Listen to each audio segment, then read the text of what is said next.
Swayam Prabha. Digital India. Educated India.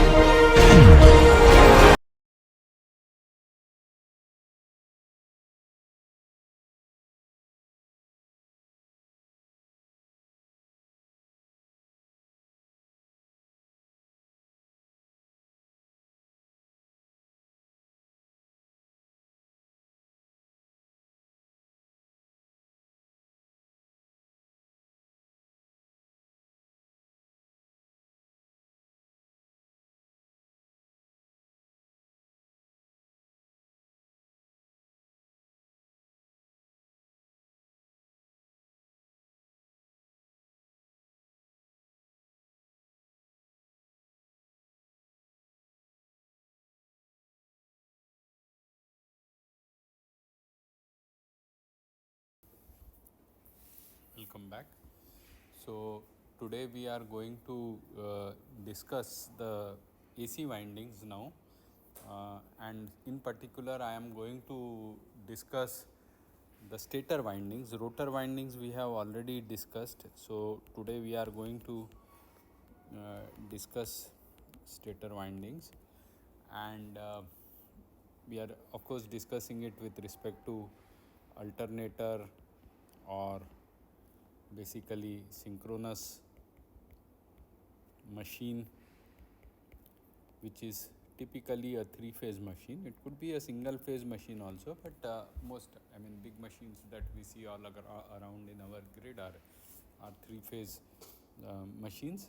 It's called alternator because it gives you alternating voltage. So that's why it's called alternator, and it's called synchronous machine. Why? Because all the machines in the grid are rotating at the same speed, which is 50 hertz, 50 cycles per second in India, even Europe, and as I said very earlier in the class, North America it will be at 60 hertz. So this is the number of cycles per second that is happening in the machine.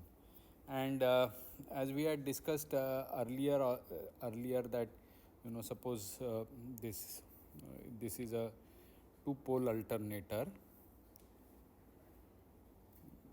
So this is my stator winding, and I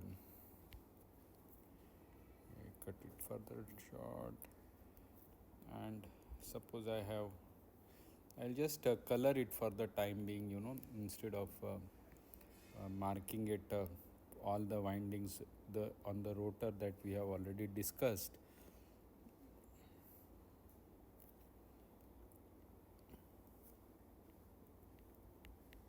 So suppose this represents the this represents my north pole, or I think it is better not to write this much. I'll just keep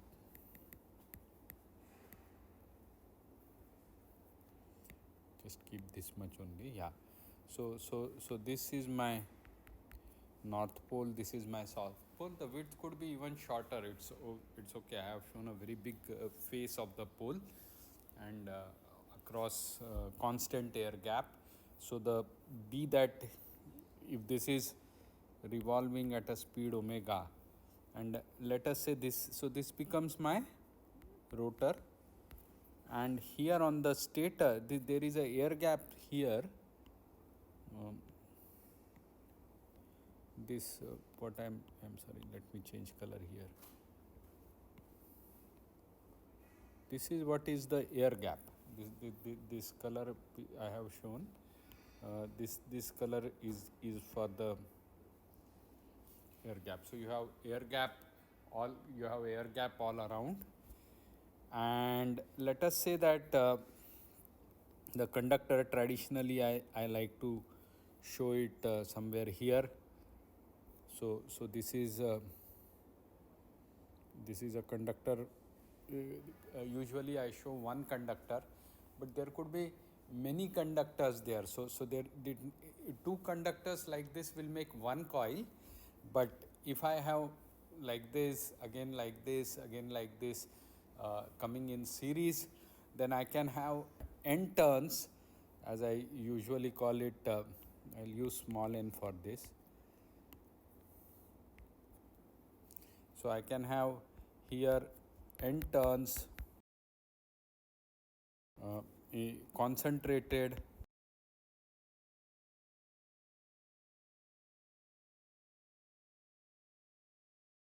in one slot, and the number of conductors Z, because this is another term that I am going to use today's lecture. So number of the conductors which will be there will become equal to 2 times n, because one turn requires one conductor on this side and another conductor on the other side. Now this is a concentrated winding, is it not? So this is my concentrated winding, and you know that if I if it is better to distribute it, but before coming to the distribution, we have seen that if this is a dash and this is the way it is rotating, then this will make a 90 degrees here, add another 30 degrees here, and whatever happens as per the induced EMF in the A phase, same picture, same geometry of rotation should be seen in the B phase or the Y phase. A is R phase, B is Y phase. 120 degrees later, that is T by 3 time span later, where T will be 1 by 50 or same as 20 milliseconds, 1 by 50 second or 20 milliseconds. So it should happen T by 3 later for B phase and 2T by 3 later on for C phase. So geometrically, therefore, you should, for a two-pole machine like this is my north pole and this is my south pole.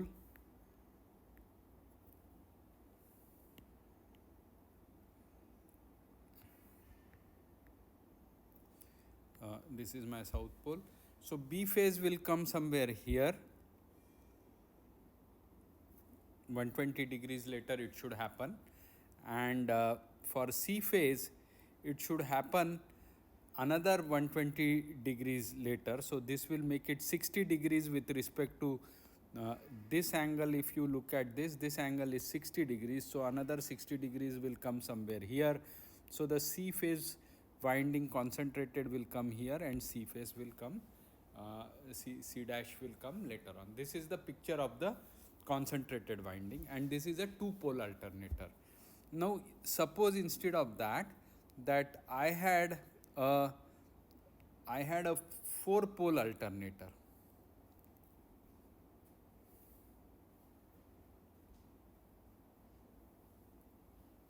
Usually 2-pole usually means high speed rotation. As I said, it will be a cylindrical rotor construction, and the moment I go for 4-pole construction, it will be a salient pole machine. It won't be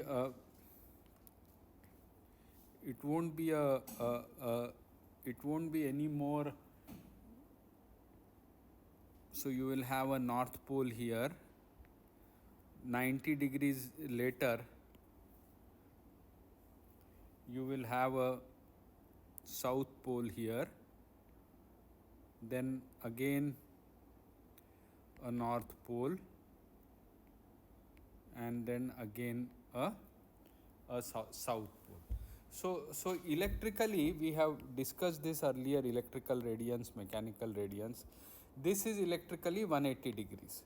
So the 90 degrees mechanical is 180 degrees electrical. That is, theta electrical is P by 2, where P is the number of poles, total number of poles, 4 by 2 times theta mechanical. Why? Because you see, if I look at the conductor here, right now it is against against a south pole. P by 4 times later in the terms of mechanical rotation time. So if it is doing n revolutions per second, then it is doing 1 by n seconds it takes for one revolution. And in that, if let's say that when the north pole is crossing, if I get a positive voltage, then when the south pole is crossing it, I'll get negative voltage. Then so I am starting now with south pole crossing, so I should start with negative voltage, because the south pole is crossing the A conductor. The direction of flux is alternating, the direction of rotation is not changing. So the flux is right now going like this. When the north pole will come here, the flux will start going like this. But the rotation direction of is always like this. That means relatively this conductor is moving in this particular way. So the direction of the movement of the conductor relatively is not changing, but the direction of the B or the flux is changing. So therefore the EMF will alternate between positive and negative values. So if I have this as this initially as negative, when the north pole comes I will get positive, then again I will get a negative, and then again I will get a positive. So first is negative due to this, then is positive due to this, then is negative due to this, and then this is again a positive like this. So you can see that there are two cycles which are happening electrically. It is like this, then this, then this, then this. So actually speaking, there are two cycles which have happened here, and hence in the electrical waveform there is an amplification of P by 2, amplification of P by 2, and that is why we say electrical radiance is P by 2 times. And if I want a 50 hertz waveform coming here, this should, in the 4-pole machine, this should only rotate at 20 revolutions per second. That's good enough. So that's why hydro machines, if you look at hydro machines against a dam, the water coming down the dam, the speed of the water cannot be very high, like steam impinging on the turbine. You can cause the turbine to run at 3000 rpms or 50 cycles, 50 revolutions per second, but with a water flowing down the dam and all that, you cannot get that high speed revolution. But you need your grid at 50 hertz. So what do? You multiply the number of poles. It could be 8 pole, 10 pole construction, depending upon the speed at which the turbine, hydro turbine will rotate due to the water flowing down the from the dam down the canal, as it is called, not the canal, and then causing the turbine to rotate. So hydro turbines are low speed machines. Usually low speed machines will have salient pole construction like the one which I have shown here. Now if you look at these stator windings,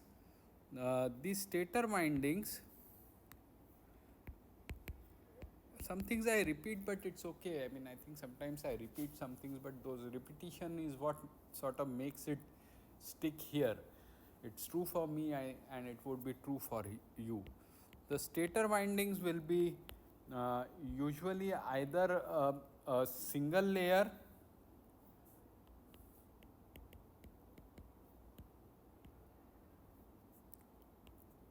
or a double layer winding.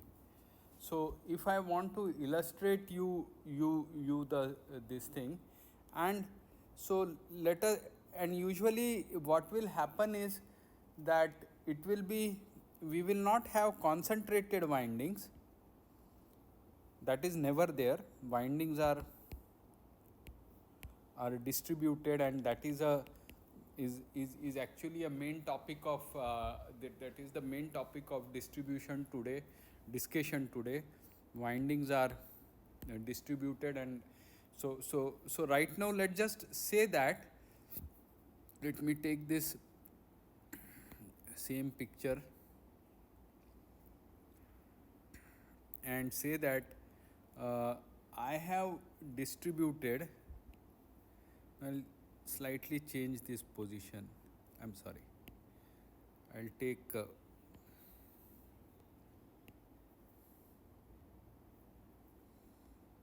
take this north pole as my reference, and let me go with red color. So suppose that I keep two windings distributed, so the slots are like 30 degrees apart or something like that, 15 degrees, 30 degrees, that depends upon the slot. I have two R phase slots here. Then I will have, now remember, this angle here is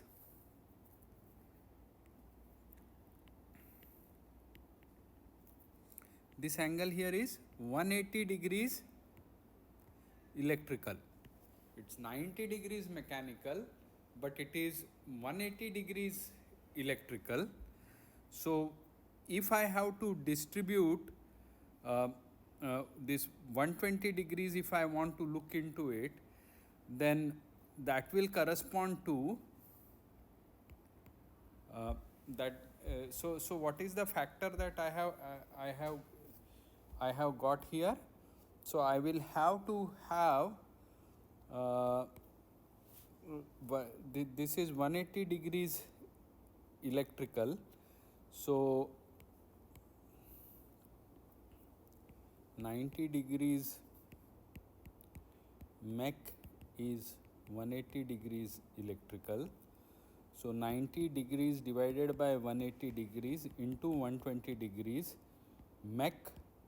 mechanical will be 120 degrees electrical. So 6 2s are 2, 3, 30 degrees into 2, 60 degrees. So therefore,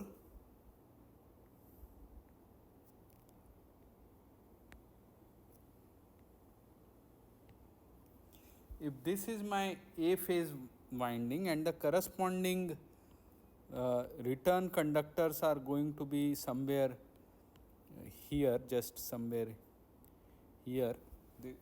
If we say full pitch, that means if it is against the north pole, 180 degrees electrical, and then the opposite windings are coming, that's called a full pitch winding. Then I have this one coming to this one, and it's connected in series. So you can think of this as connection. I am trying to demonstrate how it is handled from the outside. So you would have,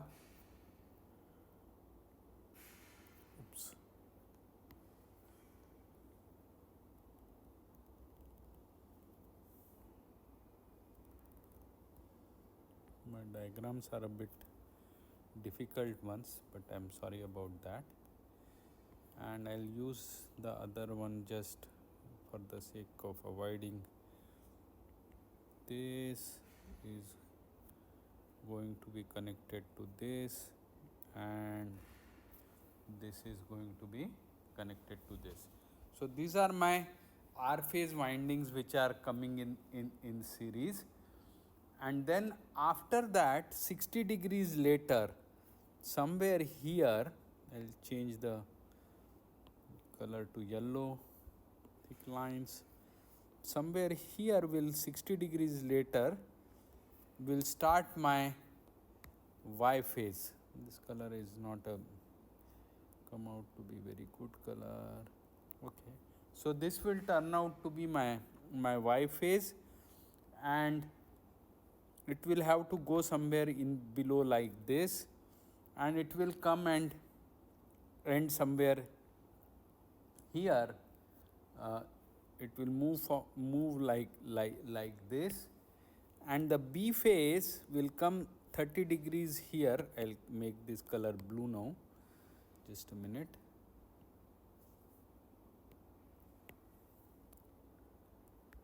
And it will start like this, and it will go like this.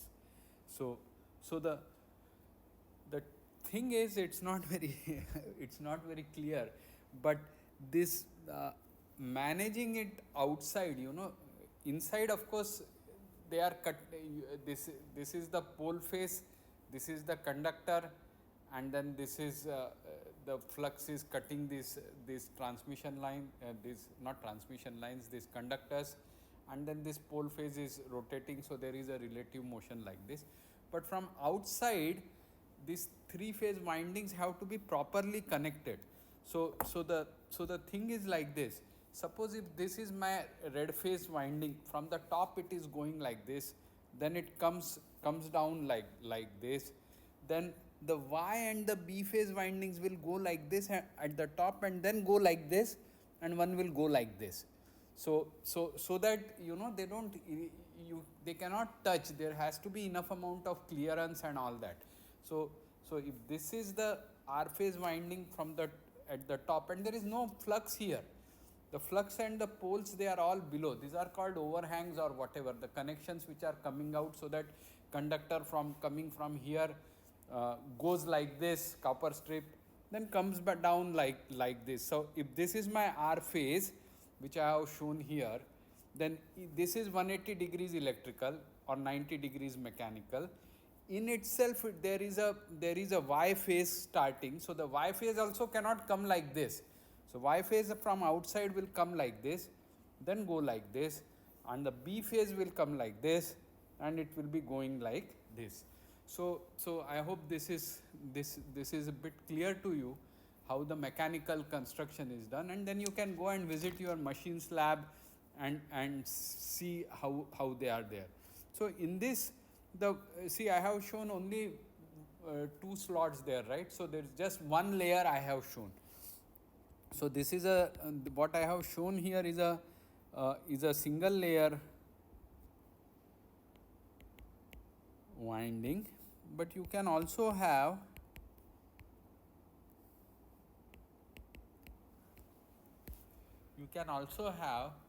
double layer winding.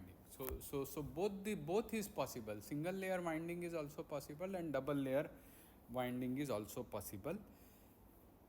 And then these windings, A dash, B dash, and C dash, they can be connected either in star connection, or you could have a mesh connection also happening with them. So you can have A dash, just like what we had seen earlier with the transformers. So A dash is connected A, then let's say this is B, C dash, B dash, then this is the way, and this A comes out, this B comes out, and this C connection comes out. So you could have a mesh connected winding as well.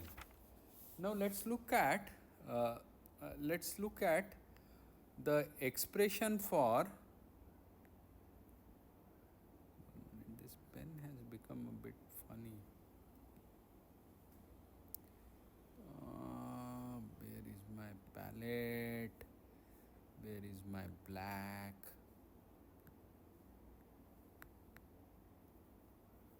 Okay. So now let's look at the expression of the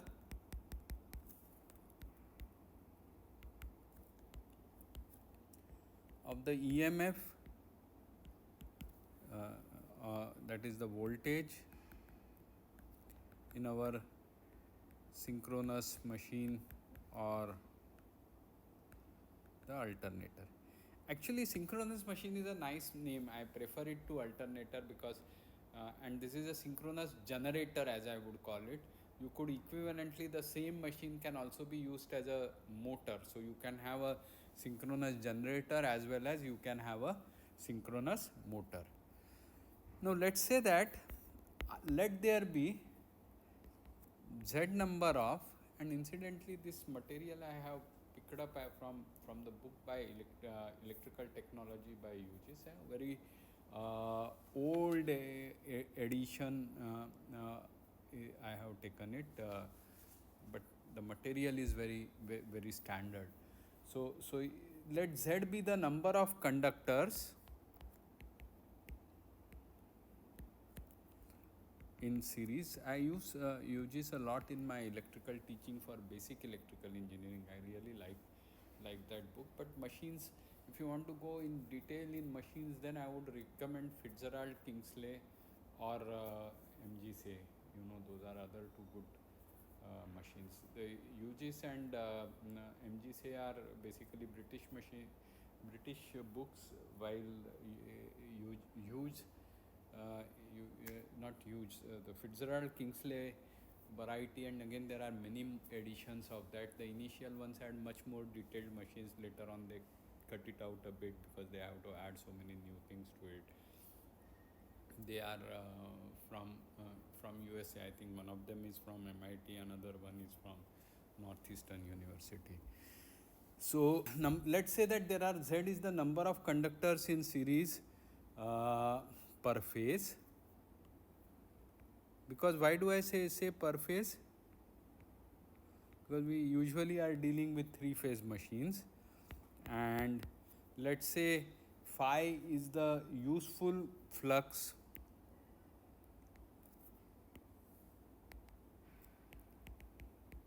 per pole. Because what leaks out and all that is not going to help us in Webers, and P is the number of pole pairs. P is the number of pole pairs, and N is the speed of rotation, unit being revolutions. Small n usually number of revolutions per second. So then, if you look at, I'm doing an average calculation. You earlier in the classes I had done calculation using complete derivatives and all that, but now I am doing just a average calculation. That's another flavor to that. And in the process also I am illustrating that earlier most of the time I have used Faraday's law for calculating the EMF, but now what I am trying to do is use the EMF if BL cross V, and if the angle between them is 90 degrees, this is sine theta, which is sine 90. Like if you have B which is like this and V which is like this, then the B cross V would be moving it in the right-handed screw, rotated from B to V, will move upwards. So there would be coming a dot here. The EMF direction is upwards in this particular case. So this is the EMF across. This is the EMF across a conductor, which is cutting at right angles of flux and moving at a speed v there. So the EMF, so the electrons, due to the force which is acting on them, would all move in one direction, leaving positive charge on one side and negative charge on the other side. So if the magnetic coming back, if the magnetic flux that is cutting a conductor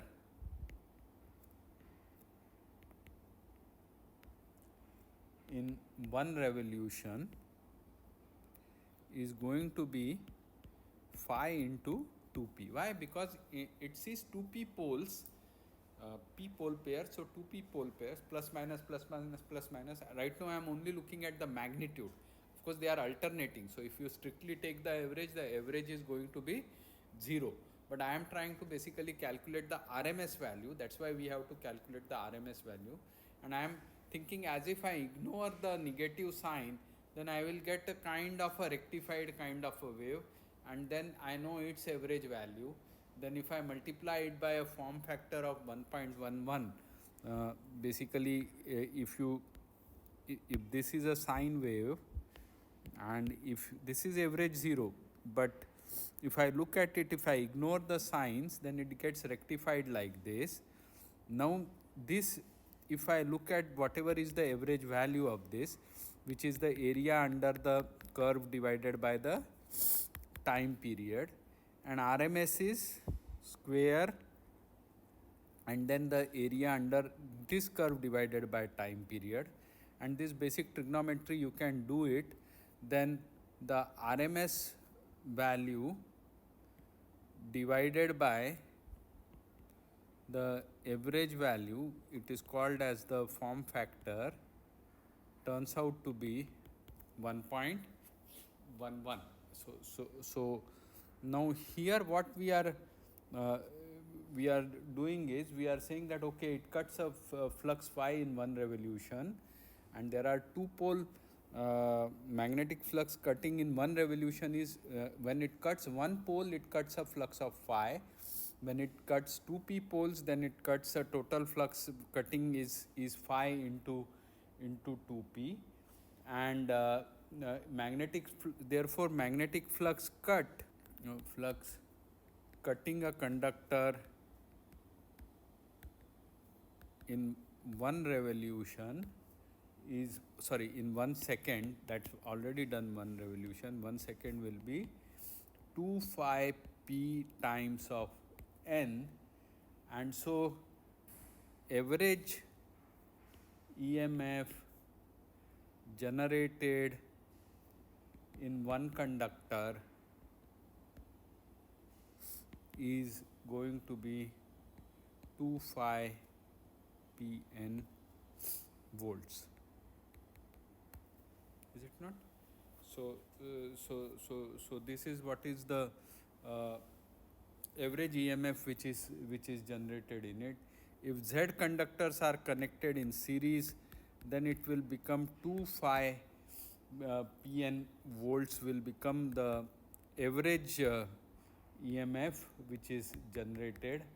And then if the EMF wave is actually going to be a sinusoid, we know that already. So then the RMS value is 1.11 times 1.11 times 2 times 2z, this 2z is coming from here, into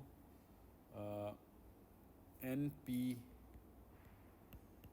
phi, or 2.22z f phi. So this is the RMS value of the EMF per phase for one slot per pole per phase. We have derived this, I just used the alternative way in which Hughes has derived this formula. I just wanted to present this perspective also, but if you look at my previous lectures, I have already derived it also using the Faraday's law. But it's good to be comfortable with many different ways in which you do it. And as we said, this can be written as also 4.44 NF phi, another expression which keeps recurring in our this thing when we write it in number of turns per pole. Now this idea of coming back to the distribution winding, which is what is my main focus today, the idea of one slot per pole per phase has two major disadvantages.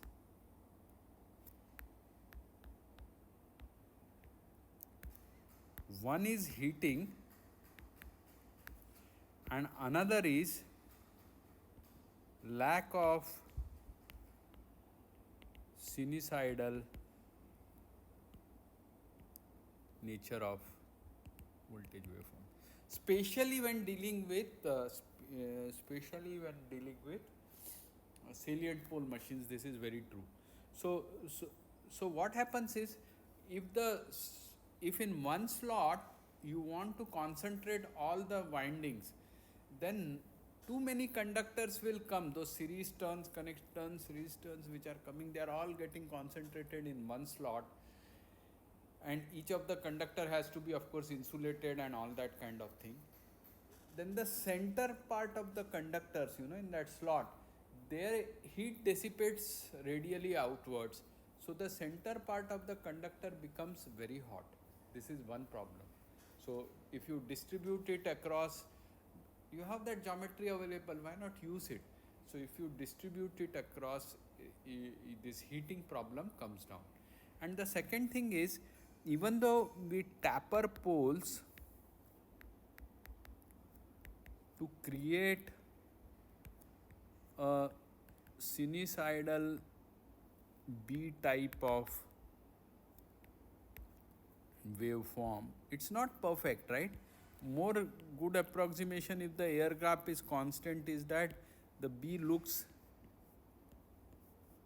like this. This is how, this is the north pole, this is the south pole, and then if it is rotating, it will, same thing will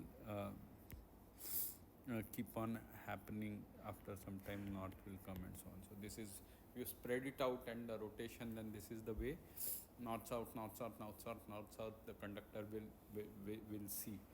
And if you taper it also, this kind of tapering to do, actually we will like to have a B waveform which goes, see, if you want the conductor to see a sinusoidal waveform, what should you do? Make the flux, because the velocity at which it cuts is the same, so make the B waveform sinusoidal. But it is, with a salient pole machine, it's very difficult to do that. But if you distribute the windings, as I am going to show you now, if you distribute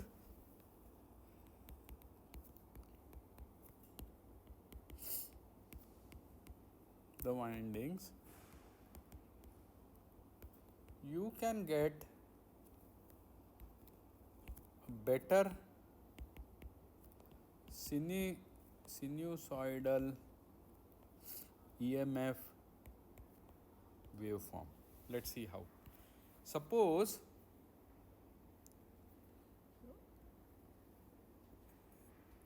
I have a 2-pole machine only, and I use a pole face which is around not 180 degree but 120 degree apart. Then let's say that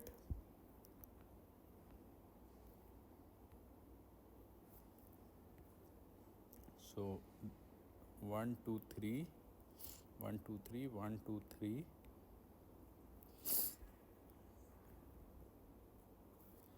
let's say, then 2 times I leave some blank here, 1 2 3 1 2 3 4 5 6,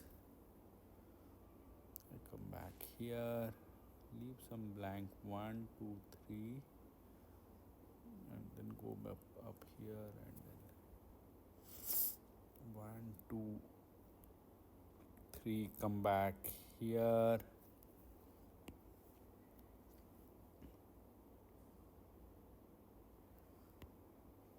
So this is how the EMF is coming, because let's say this represents NS and so on.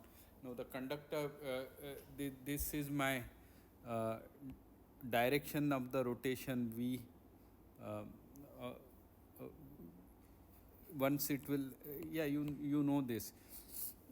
if it comes as positive voltage across n phase, it will come as the negative voltage across when it comes across the, if it comes as positive voltage across n pole, then it will come as negative voltage across the s pole. So therefore this also represents very similar nature I am going to get of the EMF.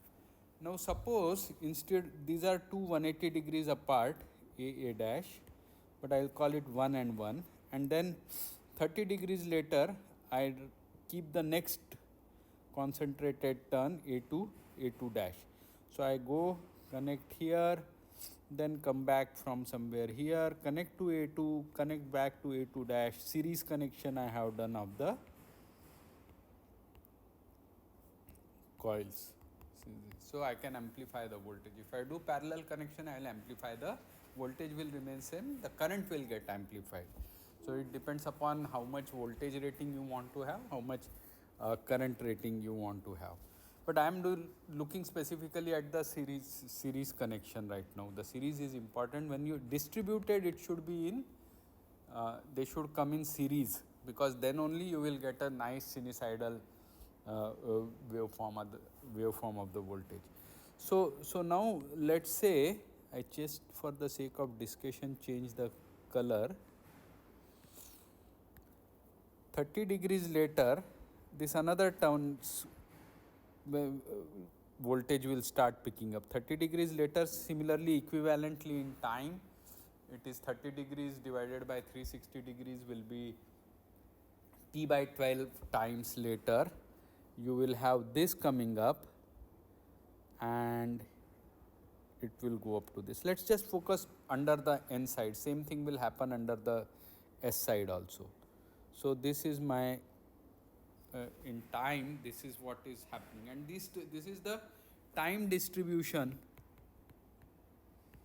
This is the voltage versus time graph. Now because these two are in series, so what will happen here, the actual waveform will turn out to be, let me use a blue color. The actual waveform will turn out to be 1, 2, 3. It will step up here. They are both adding up to here.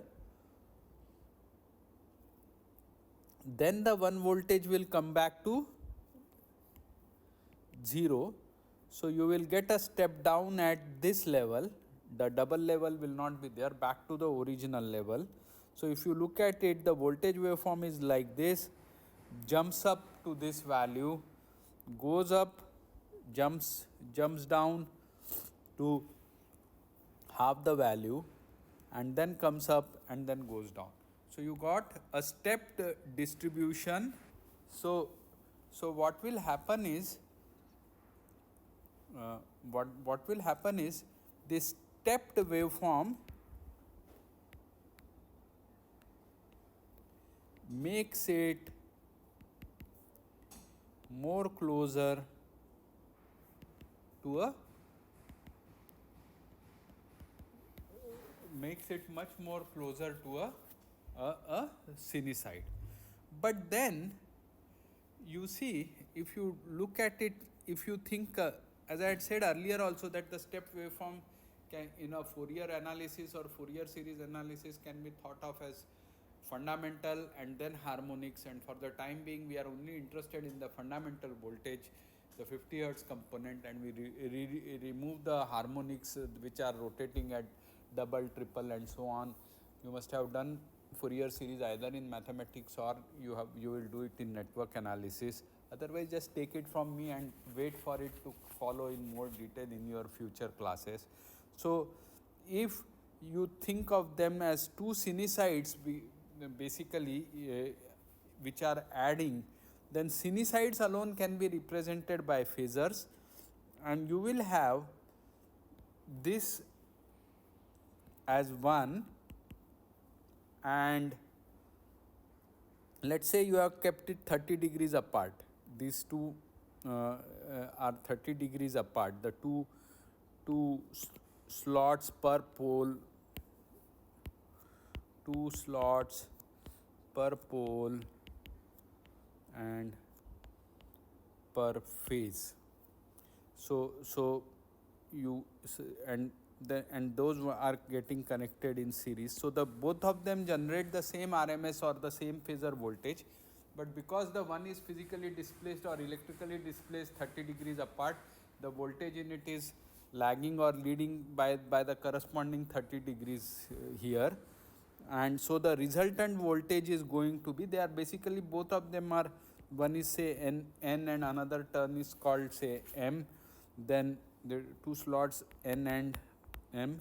Then there is a 30 degrees voltage across this. So this not, the net voltage is, what I am trying to say is that the net voltage is not two times of E, but rather you have to use the parallelogram law of identity and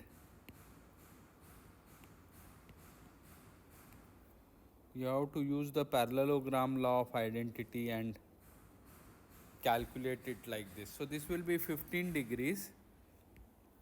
Connect this here. So it is E cos 15 degrees, that is this much, E cos 15 degrees, and 2 E cos 15 degrees is going to be the net EMF which is going to come across it, which will amount to around 2 times cos 15 is 0.966 EM or 1.932 EM. So this ratio, this ratio of net voltage which is coming across it to 1.932 EM divided by, what if you had done just a simple algebraic sum 2 EM, this ratio is actually called as the distribution factor, which in this particular example comes out to be 0.966. So what is a distribution factor?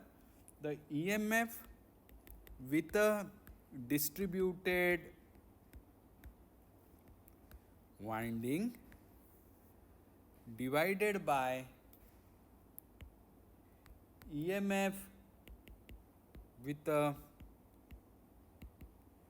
concentrated winding. So this factor, this factor is called as the distribution factor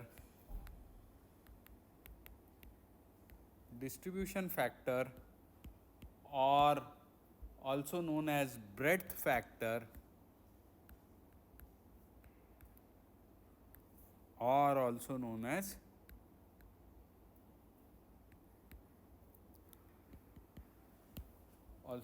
the spread factor.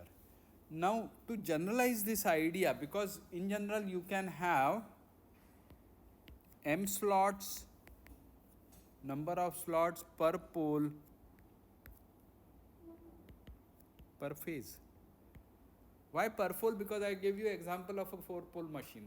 So therefore, number of poles change. So therefore, you have to talk of per pole. And then usually we have 3 phases. So therefore, you also have to talk of per pole and per phase. So this is there. Now let's say alpha is the phase difference. Alpha is the phase difference between EMFs generated in the conductors where are they occupying? Adjacent slots, because that will sum with them. Then this distribution factor KD actually turns out to be sine of m alpha by 2 by m sine alpha by 2. So it will be a value which is usually it will be less than 1. We need to derive this, but to do this, let's think of it this way. Okay, let's first get back to our same example. I have this in the one coil or whatever EM is coming, and then the other coil is 30 degrees apart, where I had taken 2 slots per pole per phase with now alpha equal to 30 degrees. So the next one, actually I can keep it at the tip like this, the next voltage, and so if one is En, let's say another will be Eb, there are Em, M and N, and they are coming in series, and then this is that same parallelogram law of identity. This will be the net voltage which is coming. But to motivate derivation of that formula, generalization of that formula, what you think is, first I take the perpendicular here and draw a line here. So I look at the bisector. I look at the perpendicular bisector for this line, and then I also look at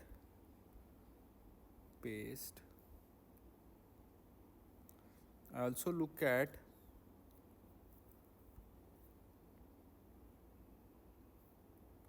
the perpendicular bisector for the other line. Okay, so where they intersect, they have to intersect somewhere. That intersection point I take up. This is where this point I call it as O point. Okay, now I join these chords, this and this,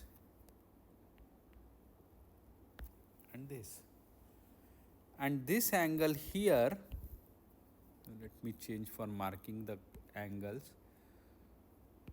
This angle here is 30 degrees. So what is, if this is 30 degrees, what is this angle here? 180 minus 30 degrees, 150 degrees. So this angle here is 180 minus 30 degrees. Now if you look at perpendicular bisector, so this and this is same, this is commonly shared, and this is 90 degrees, 90 degrees. So if you look at the SAS side angle side congruency theorem, you get that, let's call this point as D. You get that this triangle, this point, let us call it as B, and this is A, and this is N, and this is M. So let me call this as N, this is M. So then you get that this triangle is congruent to this triangle. Similarly, this triangle is congruent to this triangle. That is also very obvious. Now if you look at these two triangles, again these two triangles are also congruent. Why? Because this and this are same, this side is also the same, and these two lengths are also going to be the same. So therefore these two triangles are also congruent. There is an angle which is same 90 degrees. They share the same hypotenuse. The base is half of it, which is also the same. So these two sides are same. This common side is same. Because there is a 90 degrees here, this and this also have to be same because of the Pythagoras theorem. and therefore these two triangle by triple S principle will turn out to be again congruent. So therefore what we are saying is that we can draw a circumscribing circle around it, and this can be generalized to m conductors per phase also, that you can draw a circumscribing circle around it. So now if this is 30 degrees, this angle is 180 minus 30 degrees. Because this and this angle are same due to congruence nature of this angle is going to be 90 degrees minus 15 degrees. Given that this is 90 degrees, this is 90 minus 15 degrees, then this angle has to be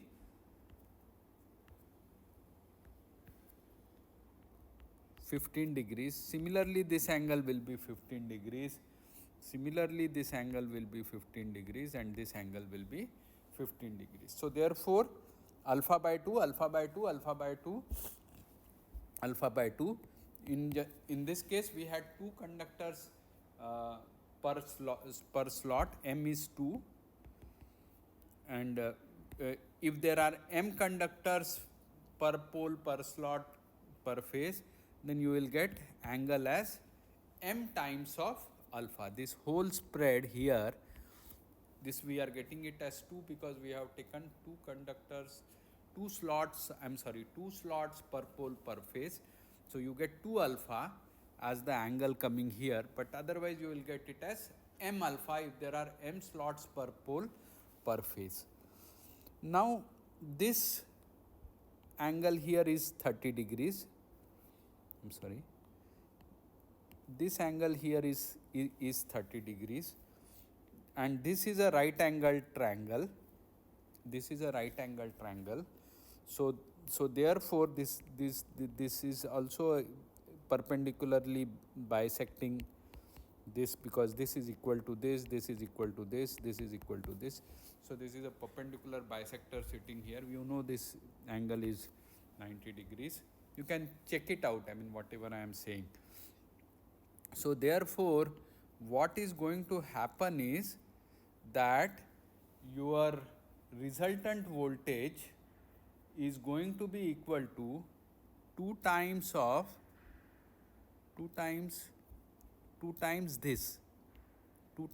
this, but this is sine 30 degrees of this hypotenuse OA.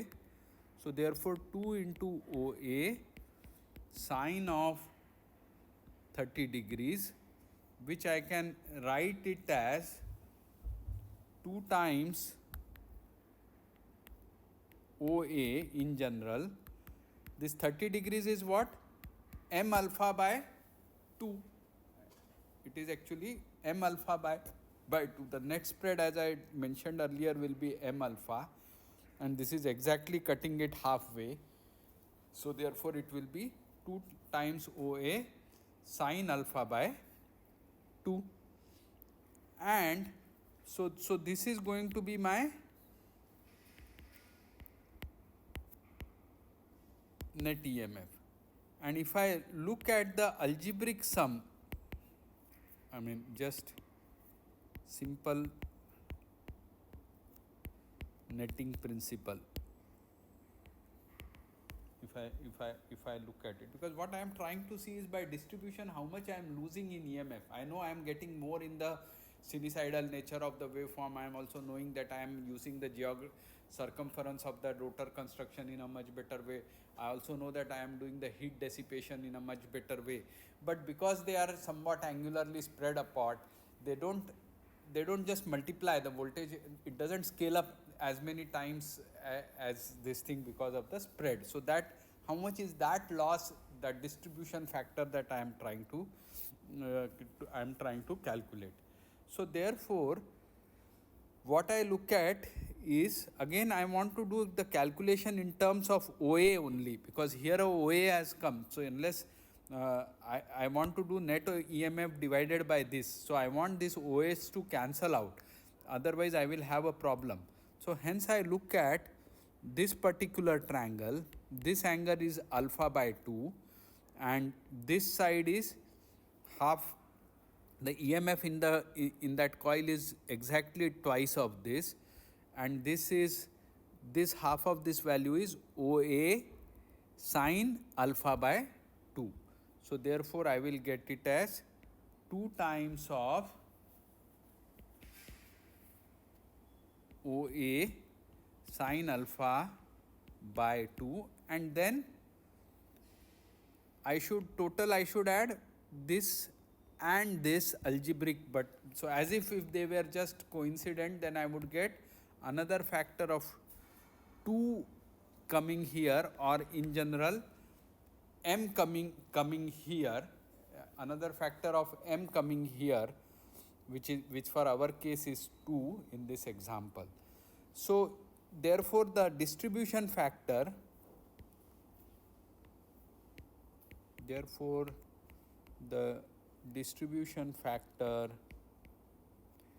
is going to be equal to m alpha by 2 divided by m sine